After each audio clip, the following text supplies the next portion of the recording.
Howdy everybody, welcome back to the channel. Today we're going to talk about modifications that I like to do on my Glock pistols.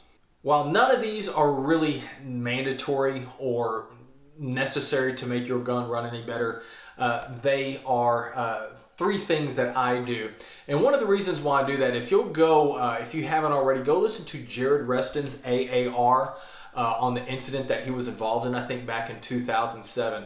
One of the things that I really took away from that, besides mindset and whatnot, is Jared says any advantage, any mechanical advantage, anything that I can do to help sway that gunfight more to my side, I'm going to take advantage of. So anything that will allow me to grip the pistol better, shoot better, pull the trigger better, I want as many of those advantages as I can. Now we have to understand, as the pistol comes from the factory, that in of itself is the most reliable that pistol's ever going to get, unless you're carrying a Springfield, but I digress. So I really don't like to do anything internal. The only thing I really do is internally is, number one, I like to put a flat face trigger in there. I'm a huge fan of Overwatch Precision, especially their DAT triggers.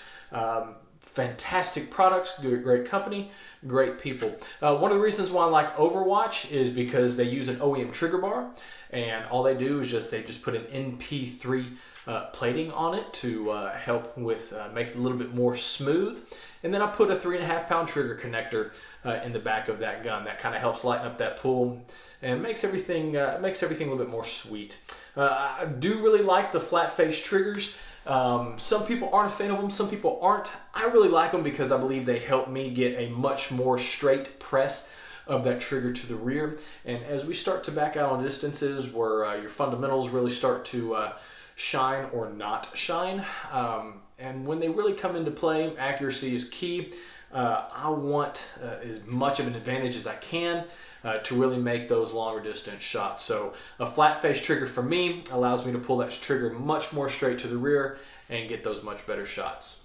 So with these Overwatch Precision items, these trigger parts, we've still got 100% reliability. That hasn't changed.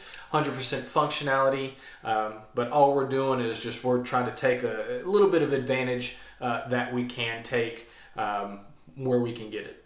Another thing I like to do is get some grip work done on my pistols. That does involve some grip reductions and some stipplings, but I'll tell you why I really like it. If you'll go back and watch that Jared Reston's AAR, he talks about after that experience he was going to get all his guns stippled to help him grip the pistol in a bunch of different environments. I believe in that shooting he had blood on his hands, and so it can get a little bit slippery. So any advantage that we can get, we're going to take it. One of the things, in addition to grip, that I really like about stippling work or grip work is this undercut. And a lot of times they'll do remove a little bit of the back strap. And really what that allows you to do, two things for me, because I'm a bigger guy. It allows me to get higher up on the back of the pistol. And in turn, a lot of times when I used to shoot, when I was a lot fatter, that I would get that snake bite, that slide bite, as that gun would go back. And I tried to put a beaver tail or a grip extension on the back, but that really did a disservice when you're trying to get a grip out of the holster. So it allows me to get higher up on the pistol. It allows that slide to really not mess with me anymore. And then number two, really that undercut on the bottom. If you shoot enough, you'll start to get, you'll start to wear on that knuckle of your shooting hand, especially on that middle finger. So it really, really helps with that. First time shooters, if you go out to the range for an extended period of time, you'll start to see that wear mark. So some good grip work allows me to grip the pistol a little bit better in a bunch of austere environments. Get higher up on the gun. I don't get slide bite much anymore. And then it doesn't really mess with my knuckles.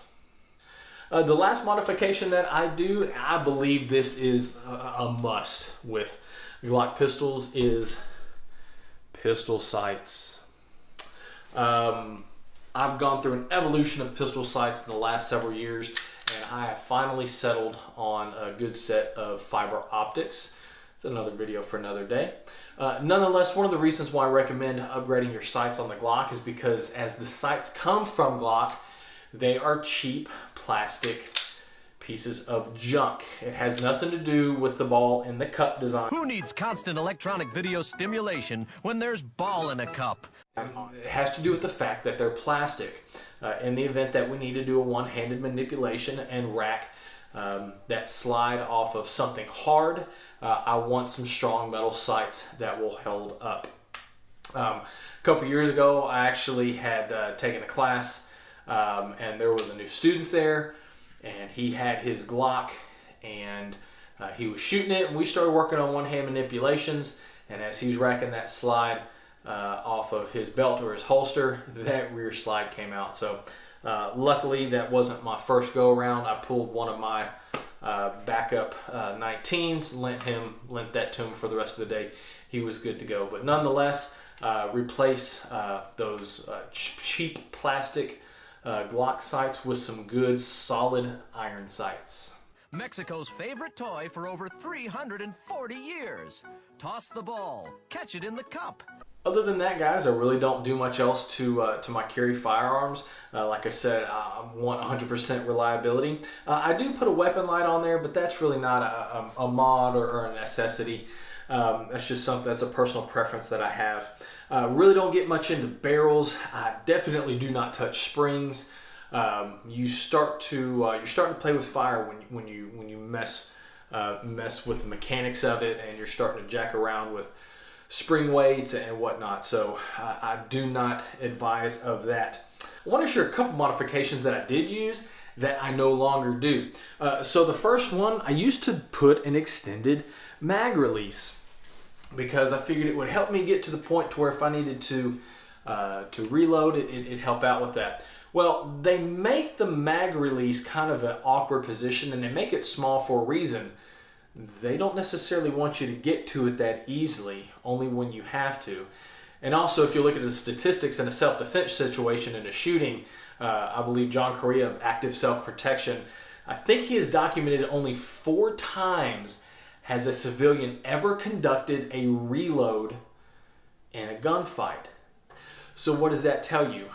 The likelihood of you having to conduct a reload in a gunfight doesn't really exist. So we're really not too concerned about an extended mag release. It's kind of out of the way, and it's small for a reason.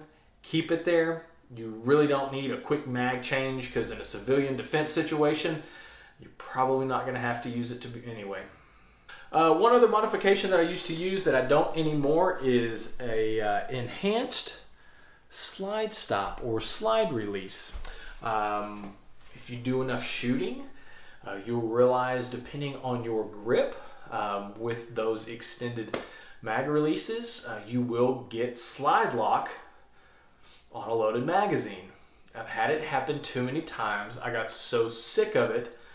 During the middle of a range session, I literally disassembled my pistol, took that oversized slide lock, slide release off, put the OEM back on. Appreciate you guys for watching.